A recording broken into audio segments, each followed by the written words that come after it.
I'm your co-host, Rob Genovesi, and I want to thank you all for joining us today. And if you're joining us for the first time, we want to make sure that you are bookmarking every Wednesday at 1 p.m. Eastern Time, because we are bringing amazing guests on the show every single week, week after week, booked well into 2025.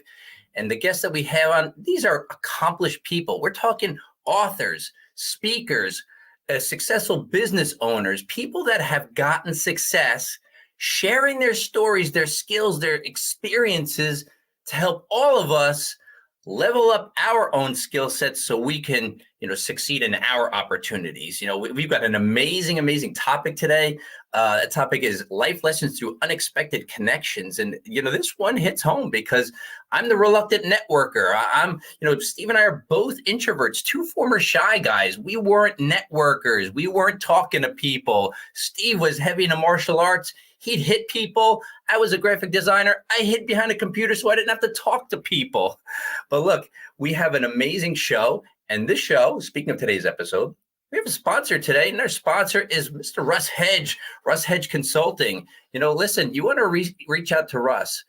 He has over 30 years of sales and marketing success in multiple industries. Russ Hedge can help you be successful in your business by helping you truly connect, transform your business, connect to new customers, russhedge.com. And look, speaking of upcoming episodes, we also want to make sure that you are able to see what's coming up, because maybe you want to plan your week. Go to masterconnector.show and you can see the list of all the guests we have coming on. Hey, maybe you even know some of them. And even if you don't, you can see who they are. Reach out to them on LinkedIn. Connect with people. This is the Master Connector Show. We believe in creating connections and creating community. So listen, Steve and I go back 26 years. As I said, both introverts. And here we are hosting a weekly show, connecting with people on a daily basis, making things happen. We are two unlikely people to be connecting, but I want to bring him on because he is the master connector, Mr. Steve Spiro. What's up, Steve? What's up, Rob G? How you doing there?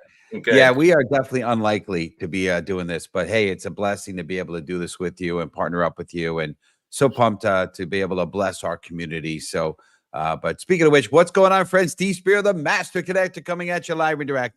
And listen, oftentimes we overlook the powerful opportunities to connect with people from different generations or backgrounds, right? Missing out on insights that could change our lives. I love speaking on stage about this because our unexpected connections can teach us lessons we'd never discover on our own. People tend to gravitate towards who they look, sound, and think like themselves, right? But this can limit the growth and perspective needed to thrive. True connection requires us to step beyond our comfort zone and embrace the unfamiliar, creating bridges instead of barriers. I'm big on breaking barriers, right? Anyway, life moves fast, and in the hurried world we live in, it's easy to miss treasures hiding in the relationships right in front of us. Read a great book, Acres of Diamonds. Go get that book. It's incredible. It'll change. I'm not remembering. Conwell. I think it's Conwell. But anyway, whether it's a conversation with someone older, younger, or from a different walk of life, these moments have the potential to spark profound growth. The greatest lesson often comes from the most unexpected places, teaching us patience, empathy, and the beauty of diversity. When we slow and remain open to others, we uncover new perspectives and opportunities that can enrich both our personal and professional lives. Building these connections isn't just about networking. It's about nurturing relationships and connecting and, which shape us and create a lasting impact. And speaking of lasting impact, if you haven't, get in the comments. I know we have Susan on here, Susan Lynn Castelli. Tell us where you're tuning in from. Tell us who, we are the Master Connector Show, so we believe in collaboration and connection. Get in there, connect with each other. Make sure we don't know you're on here unless you're in the comments. It's not like LinkedIn audio where it shows everyone's on. It doesn't show us. So get in the comments, connect with each other. But if you're ready for my man, my partner in crime, Rob G, to introduce us, type in the comments, hashtag let's go. And Rob, I'll turn it to you, sir. Excited. All right. Let's go indeed. Listen, our guest, Dave Moravec, is an accomplished business leader with over 40 years of experience in various industries, including educational technology and printing. A Chicago native transplanted in Cincinnati, Dave's consultative approach to fractional sales management and Chamber of Commerce growth has him in high demand as a respected speaker, storyteller, and entrepreneurial therapist. Dave currently serves as president and CEO of the Coleraine Chamber of Commerce and consults with clients as sales manager for rent. Please welcome to the show, Dave Moravec. What's up, Dave? Hey, thanks for having me, Rob. Thanks, Steve. Glad to have you. We are pumped to have you on. It's honestly an honor to have you on, Dave, for sure. And as we were getting this show ready, and obviously we leading up to the show, we're always talking about who's coming on and throwing some content out. But yeah, it's just really a blessing to have you on here, Dave. So want to acknowledge Yolanda on here, Rob on here. They're all welcoming you. You got some love coming from all these folks here. So appreciate everyone coming on here and being a part of the show with us here. So we're going to go right into it, Rob. Okay. Rob, I'm calling Rob. Dave, we're going to get right into it. All right. So we want to start with a question on unexpected. So type in community #unexpected. And I was recently at a professional networking event called BCW. I put a post about it today, and I met some people that I hadn't seen in a while, and we're looking to collaborate, and it's pretty cool. So I want to hear your perspective. I'm calling you Rob. Jeez Louise. Dave, what was the most surprising connection you've made, and how did it impact you personally or professionally, if you would, sir? Yeah, there's been so many over the years, and I don't know that there's exactly one, but one that comes to mind is a guy named Harlan Geiser. I met Harlan through church. I was leading a small group, and he happened to be in the small group, and he sensed that there was something going on inside of me and approached me actually in the narthex with a donut in hand, and asked me if I was open to having a conversation. And as it turned out, it has turned into a mentoring relationship. I worked for and with Harlan for 15 years and still stay connected with him back in Illinois. But if I wasn't open to a conversation in a different environment, then I would have, just simply passed that off. But many people miss the opportunity because they're closed in that specific environment. They're at the grocery store. They're there to shop. They're not there to network. They're not there to meet somebody. They're at the gas pump. They're there to put gas in their car. And all of a sudden, somebody needs their windshield. They're not tall enough to reach the spot on their windshield. And all of a sudden you do a favor for them, and you never know where that connection is going to be. So true. It's funny because those who are on the show know that I had a mentor in my life, probably close to 20 years ago, and challenged me and said, you need to meet 3 strangers every day. And, from Cincinnati, from other parts of the country, people are friendly. In New York, not so much. Right. And so I talk to people randomly. So a quick story, just the first thing that comes to mind. So here I am. I'm for the very, very first time, see my nephew at a football game.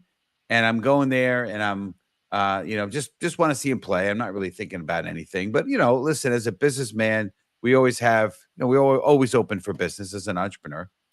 So I'm on the field, and there's all moms, soccer moms, if you will, the football, but same idea. And there's another guy, a little younger than me, dressed in a suit, and I'm thinking, okay, well, maybe it's somebody I could talk to, right? And we struck a conversation, and it led to an incredible business collaboration. By the way, he saw me drive up with my Mercedes. He's like thinking, oh, I got a potential. He's a financial planner, a guy named Dave. And anyway, I'm thinking, hey, maybe somebody I could collaborate with. But it turned out to be one of the most incredible friendships I had ever have, and still to this day. And actually saw him yesterday, whatever day it was, Monday, whatever day. Monday at that networking event. So anyway, it's good stuff. You never know where things are going to go. I always say that with people, you never know, right? So I had an opportunity. I had an opportunity in an elevator to not do an elevator pitch, but simply let the person out of the elevator first. And turned out we were going to the same place. She checked in at the place, and then I came in behind her and started telling my story. She sat down in the reception room and overheard what it was I did.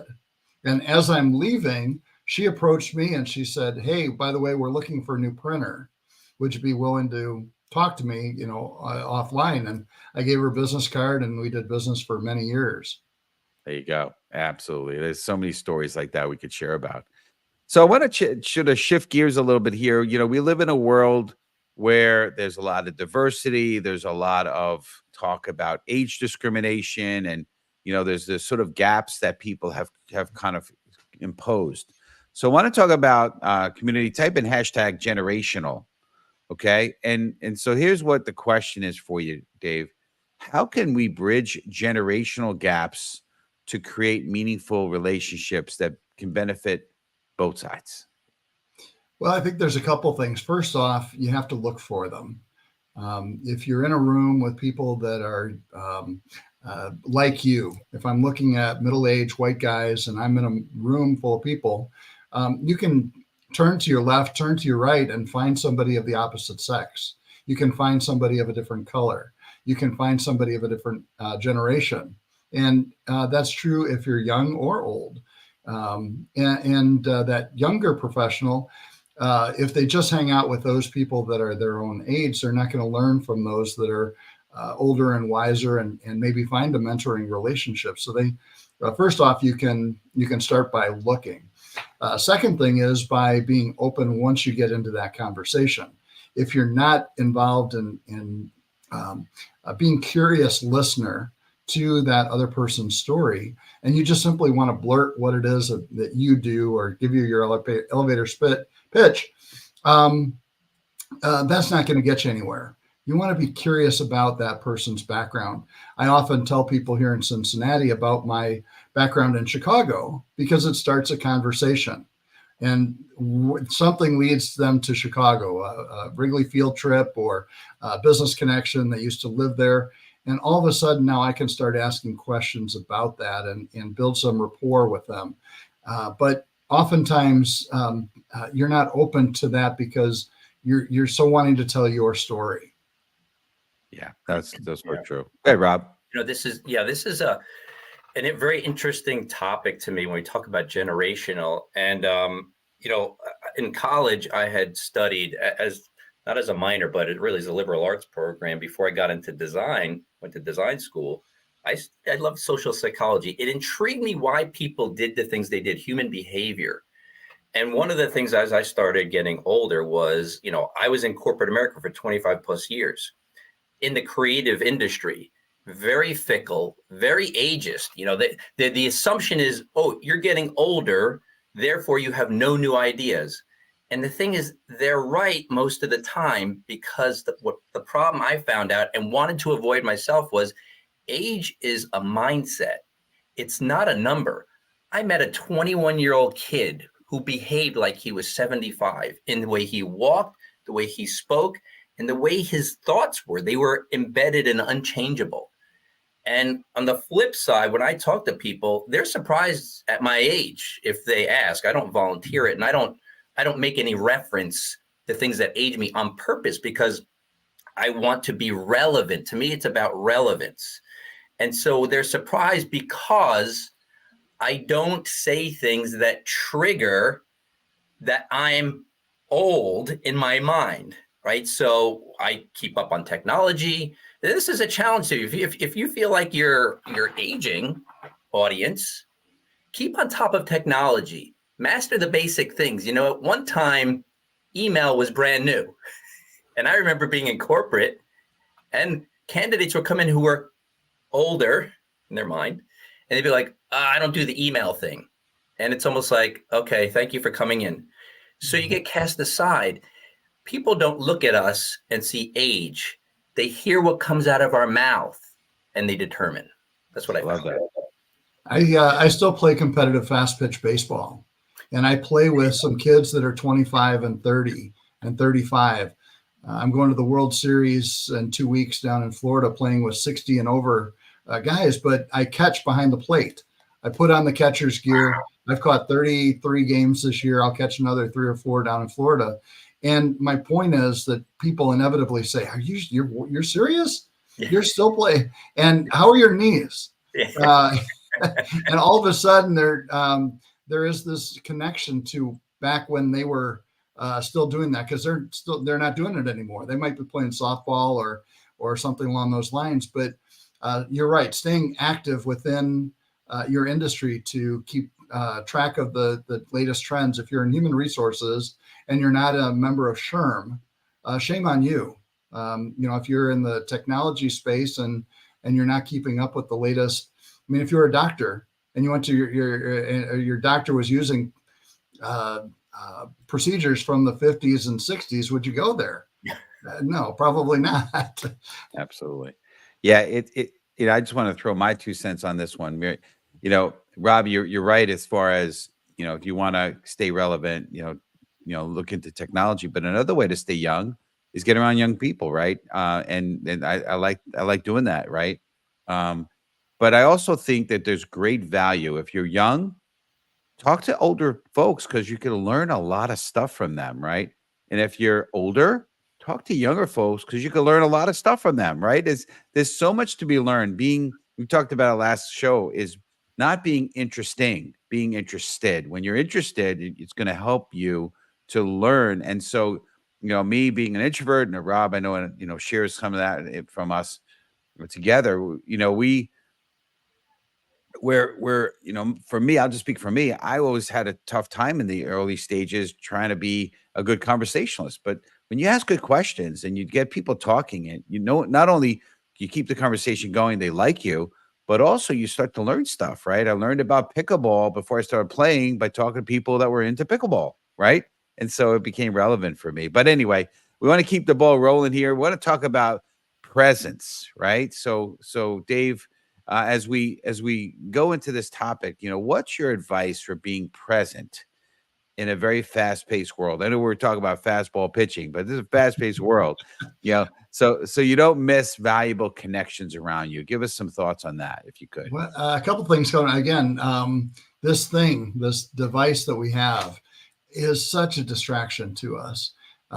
Guys on the baseball field or the golf course are taking calls from their from their work or from their office assistant while they're having a client visit on the golf course. Makes no sense to me. It's just you go to a restaurant today and see, we catch ourselves, my wife and I, from time to time, both on our phones. We might be talking to our kids or quickly replying to something, but we're not necessarily present in that conversation. And whether you're young or whether you're old, we still have these devices. I mean, the next generation, my grandkids, are whizzes with that stuff. They've grown up with it. Even our kids have grown up with it. We can put it down. We can turn it off. We can leave it in the car when we go into a business meeting. There are baskets that people put on their dining room table and say, hey, you got to put your phone in the basket before the dinner conversation. Those are easy things. I think the other thing is that recognizing, as you both have mentioned, in making a decision to be present, looking people in the eye, shaking their hand, truly acknowledging the conversation as they're speaking, as opposed to, being distracted over here by whatever that is.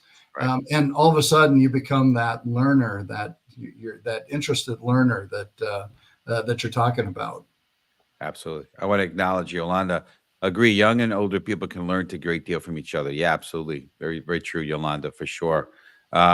It's interesting. We, one of the things I did, this is pre-COVID, just before COVID hit, I said, I am going to turn all notifications off, the beeps and the sounds, the vibrations, turn it all off.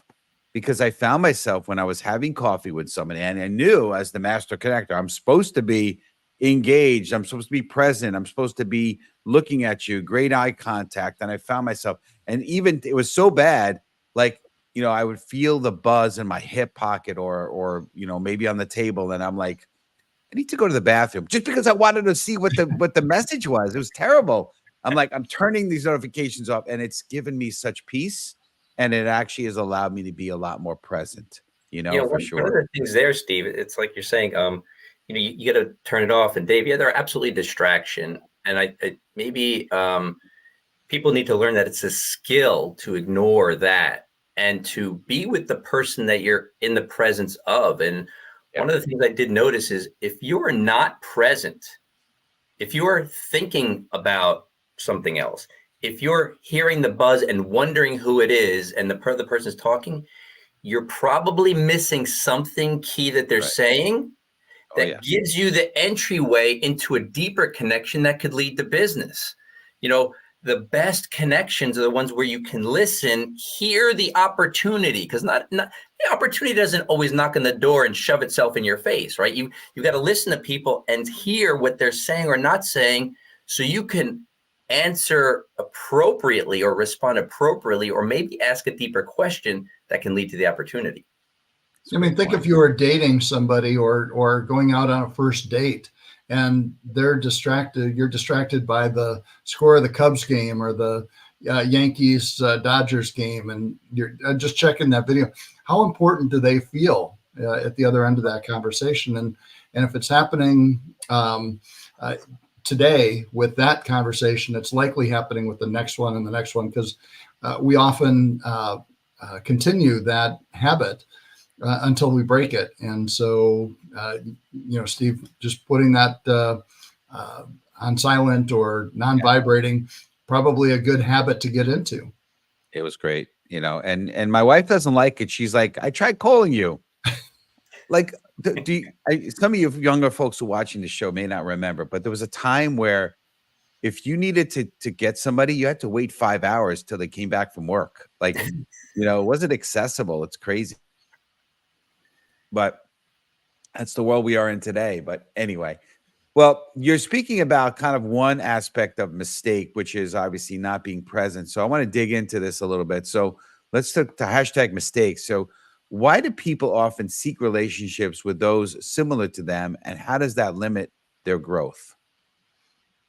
Well, again, think about a networking event that you're going to, and you're having that like-minded visual, that pretty woman who's in the corner that's similar in age to you, or the person who's prettiest in the room, the best looking guy.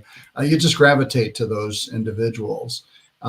If you're thinking about it in a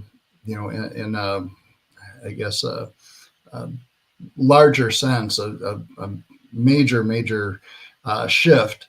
If you're looking for the conversation with somebody else, go stand next to somebody who's not that popular person in the room, either visually or they know that they're the CEO, or they've got the group of people around them. Go up to that person who isn't necessarily talking to somebody else, and just ask them why they're there. What is it that they're looking for from the event?